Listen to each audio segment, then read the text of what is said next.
그러면은 왜 몽골 간섭기에 당군 신화라는 것을 이련히 썼는가? 그리고 그 외에도 수많은 사람들이 당군 신화와 관련되는 내용들을 씁니다.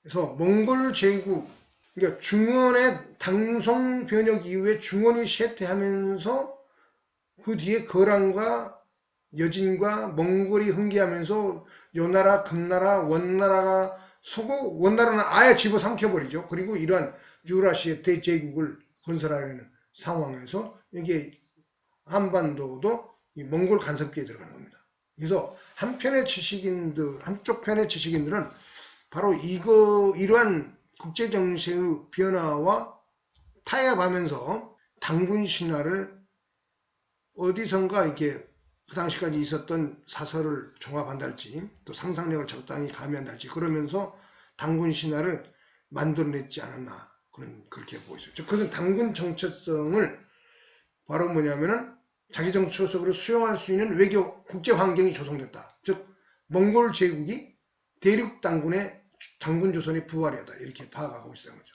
그래서 전쟁 한 3, 40년 전쟁하는 동안에는 몽골과 관계가 껄끄러웠지만은 타협한 이후로는 오히려 몽골의 부마국으로서 아주 친하게 지나면서 그 당시를 몽골 제국 내에서는 가장 유리하게 향유했던 사람들이 그 당시 고려인들이었다.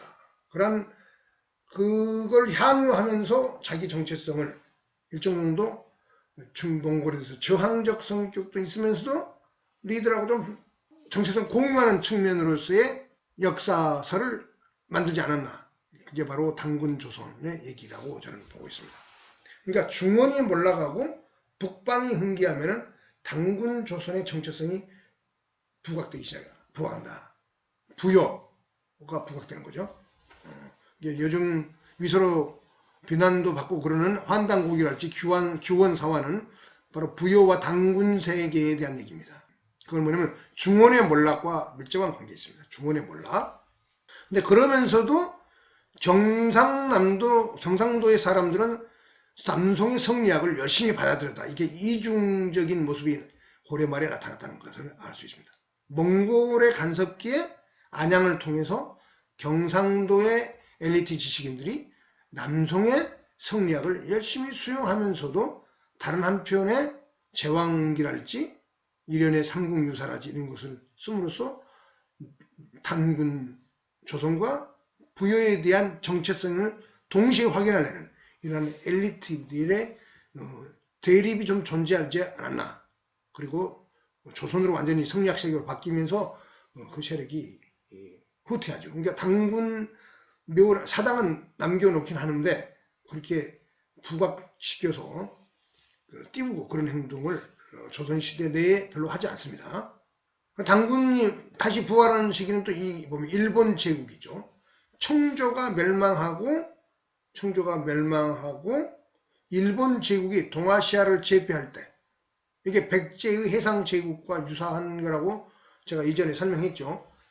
백제인들의 영광, 부여인들의 영광, 곧 당군조선의 영광 쪽으로 연결시키면서 일본은 우리와 하나라는 친일적인 의식이 만들어지는 거예요. 신일본주의라는 것들의 배경에는 근대 개화라는 의식과 짬뽕돼서 이런 일본에 대한 친연적인 의식, 한일 동조론, 일본말로는 내선일체, 이러한 의식들이 바로 뭐냐면은 구한말에서 특히 일정기가 되면서 완전히 자리 잡게 되면서 그런 배경에서 만들어진 종교들, 보청교를 할 때 제순진리의 정산도가 오늘날에도 영향을 미쳤고 일제시대에 그런 종교들이 흥행했다.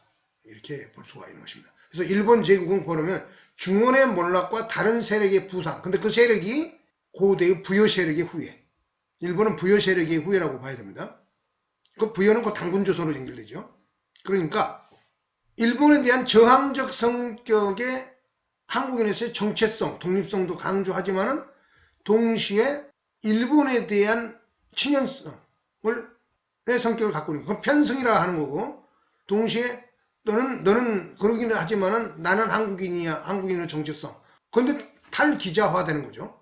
탈기자조선화되고 당군조선을 띄우면서 일본에 대해서는 편성하면서 그러면서 저항적인 이제 소극적 저항이 내지하는 그런 심리 상태에서의 복잡미묘한 정체성이 만들어지는 것이다. 이렇게 볼 수 있는 것입니다. 몽골 간섭기에도 똑같은 몽골에 대한 편승과 그리고 몽골하고는 이러면서 좀 다른 또 우리만의 정체성으로서의 저항 의지 이런 것들이 이중적으로 뒤섞이면서 그 당시에 지식인 엘리트가 그 시대를 살아가는 하나의 정신적 자양분으로서 역사의식을 모셔가는 그런 현상이라고 우리가 해석할 수가 있는 것입니다.